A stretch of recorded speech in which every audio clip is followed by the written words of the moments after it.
There's a good reason why Lando Calrissian is the best-dressed scoundrel in Star Wars. Hello, what have we here? The show-stealing shots of Donald Glover as Lando in the Solo teaser are proof that long before he took over that wonderful Tabana gas mining colony in the clouds, he had a sense of style. And in a recent interview with Entertainment Weekly, Glover explained why Lando takes his wardrobe very seriously. His clothing is another spice of life. He takes pride in the clothing. It makes things easier. When people see you and you're debonair, they tend to want to give you stuff easier. I know that's true. Even when we see Lando smuggling a puffer pig in Star Wars Rebels, he still makes a point of putting himself together.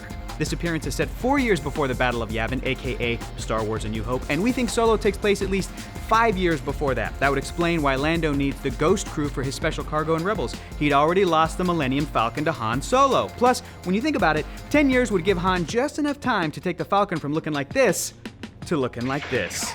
I made a lot of special modifications myself. Right, all right, dirt. Everybody's saying the modifications are dirt, it's just dirt. Anyway, we finally have names for the characters Tandy Newton and Paul Bettany will play in Solo. Val is a, quote, blaster-toting, unquote, I don't know, probably Imperial, based on Ron Howard's most likely intentionally bad job of covering up the Imperial insignia on her arm.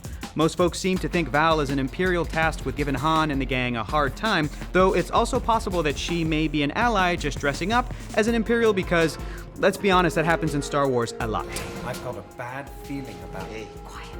Paul Bettany plays a space fella named Dryden Voss, who we're guessing is the guy who throws this fancy party based on the photos we've already seen. Doubtful that Dryden bears any relation to fallen and redeemed Clone Wars-era Jedi Quinlan Voss, despite the fact that the latter Voss is listed as a probable survivor of Order 66, and that Jedi have a habit of changing their names when they go into hiding. Well, of course I know him. He's me. Obviously, would be a long shot. One look at this guy, and it's very tough to see either Paul Bettany or Michael K. Williams, who was originally supposed to play Dryden Voss, looking anything like him. That brings us to the droid. Lando's co-pilot droid goes by the designation L337. Like Alan Tudyk's K2SO from Rogue One, L3 is a motion capture character played by Phoebe Waller-Bridge. Now, L3's job is super important because, as we all know too well, the Falcon is really difficult to fly by yourself. Are the shields up? Not so easy without a co-pilot. Lando had a droid co-pilot named Vufi Ra in the expanded universe who helped him pilot the Falcon. In L. Neil Smith's Lando Calrissian Adventures, Lando was a bad pilot and needed the droid to do his flying for him. Of course, here in the official canon, we know that's simply not true. But what do you think?